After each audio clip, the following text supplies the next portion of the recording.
Hello nursing officers, कैसे हो आप सभी लोग। आज सभी बच्चों के लिए हम आपके लिए लेके आए हुए हैं नर्सिंग ऑफिसर का वैकेंसी। और वो जो वैकेंसी रहने वाला है, जैसा भी आपको स्क्रीन पे दिखाई दे रहा होगा, एम्स नागपुर की तरफ से ये वैकेंसी रहने वाला है। हम आगे वीडियो के माध्यम से आपके साथ डील करने वाले हैं कि एज क्राइटेरिया आपके लिए क्या होगा, एजुकेशन क्वालिफिकेशन क्या रहने वाला है, सर सैलरी कितना रहने वाला। सबसे जो इंपॉर्टेंट फैक्टर हमारा आता है किसी भी जॉब में कि सर सैलरी कितना रहने वाला है, कॉन्ट्रेक्चुअल है या फिर परमानेंट वैकेंसी, ये देखने को मिलेगा। और सबसे अच्छी बात ये है इस वैकेंसी का कि ये जो वैकेंसी है ये सेंट्रल गवर्नमेंट की तरफ से वैकेंसी आप सभी बच्चों के लिए निकाली गई हुई है।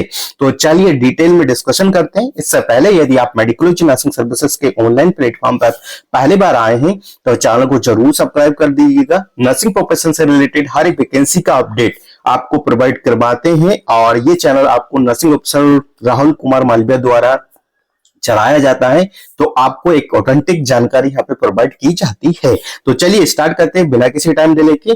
तो देखिए 18 तारीख को ये नोटिफिकेशन जारी हुआ, जैसा अभी आपको मैं हाईलाइट करके बता देता हूं कि ये 18 तारीख को जारी हुआ है। ठीक है, देखो इसमें दो तीन तरीके की वैकेंसी आपको देखने को मिलती है। ठीक है, तो वैकेंसी में क्या है मैं आपको बता देता हूं।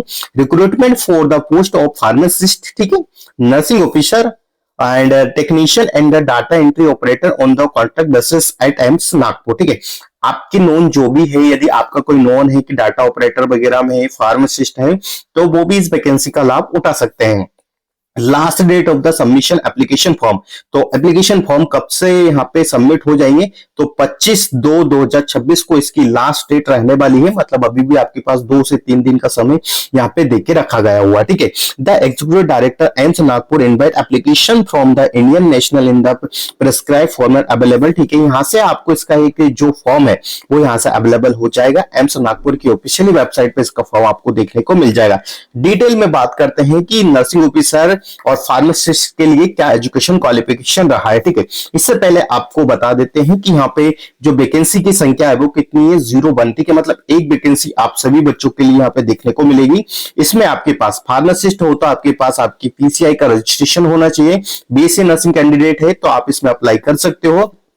देखिए अप्रूव्ड डिप्लोमा जीएनएम कैंडिडेट है तो भी आप इसमें अप्लाई कर पाओगे, पर जीएनएम के लिए जैसा एम्स हमेशा बता के आ रहा है कि 2 ईयर का एक्सपीरियंस चाहिए है, तभी जाके आप इसके फॉर्म को अप्लाई कर पाएंगे। ठीक है, सैलरी की बात कर ले 40,000 रुपए फिक्स सैलरी आपको देखने को मिलेगी और कोई भी एनहांसमेंट वगैरह आपको नहीं मिलेगा। ये फिक्स्ड सैलरी आपको देखने को मिलेगी।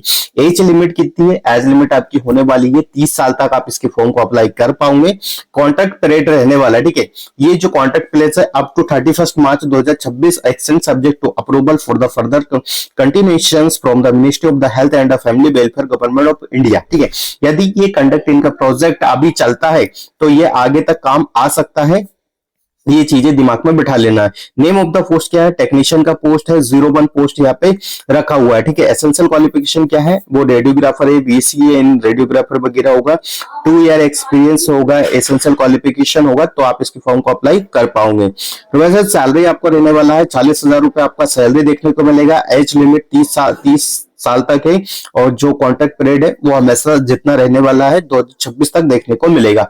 जॉब रिस्पॉन्सिबिलिटी की बात की जाए आपसे तो जॉब रिस्पॉन्सिबिलिटी में वही चीज है जो आपसे नर्सिंग में करवाया जाता है। डाटा एंट्री का भी है, इंपोर्टेंट नोट्स यहाँ पे दिखे रखा हुआ है। ठीक है, 25 तारीख तक आप इसके फॉर्म को अप्लाई कर सकते हैं। The candidate who wish to apply for the post may please make payment online for the furnished below the send copy payment receipt along with the application. ठीक है, यहाँ पे आपको सेंड करना है 25 तारीख से पहले सेंड करना है। अब एप्लीकेशन फीस की यदि आपसे बात की जाए तो एप्लीकेशन फीस है जनरल ओबीसी ईडब्ल्यूएस कैटेगरी 1,000 रुपए लगने वाला है। ठीक है, और फीस नॉन रिफंडेबल है, ये चीजें दिमाग में बिठा लीजिएगा। एससी एसटी कैटेगरी के लिए कोई भी फीस नहीं है, मतलब एससी टिकट के लिए नील फीस रखी गई। यदि आप इस तरीके के कैंडिडेट हो तो आप इस वैकेंसी का लाभ ले सकते हो क्योंकि आपकी कोई भी फीस यहाँ पे नहीं लगने वाली। ठीक है, और यदि जो ओबीसी वाले कैंडिडेट है तो यहाँ पे उनको bank of Baroda AIIMS Nagpur आएगा, एम्स एग्जाम फीस है, name of the account holder ये निकल आएगा, अकाउंट नंबर में आपको यहाँ पे सेंड करना है। ठीक है, तो ये चीजें हैं। एप्लीकेशन फॉर्म आपके स्टार्ट हो चुके हैं। यदि किसी भी कैंडिडेट को ये फॉर्मेट चाहिए तो वो मेडिकोलॉजी नर्सिंग सर्विसेज से कांटेक्ट करके घर बैठे ये वाला फॉर्मेट हमसे डाउनलोड कर सकता है या हमसे ले सकता है। ठीक है, वैकेंसी का अपडेट कैसा लगा जरूर कमेंट बॉक्स में बताइएगा हमें। और इसी प्रकार की वैकेंसी का अपडेट पाने के लिए आप मेडिकोलॉजी नर्सिंग सर्विसेज के ऑनलाइन प्लेटफॉर्म को क्या करिएगा, सब्सक्राइब कर लीजिएगा, ताकि हर प्रकार की जानकारी सीधे ही आपके मोबाइल फोन पे पहुंच पाएगी। Thank you so much guys.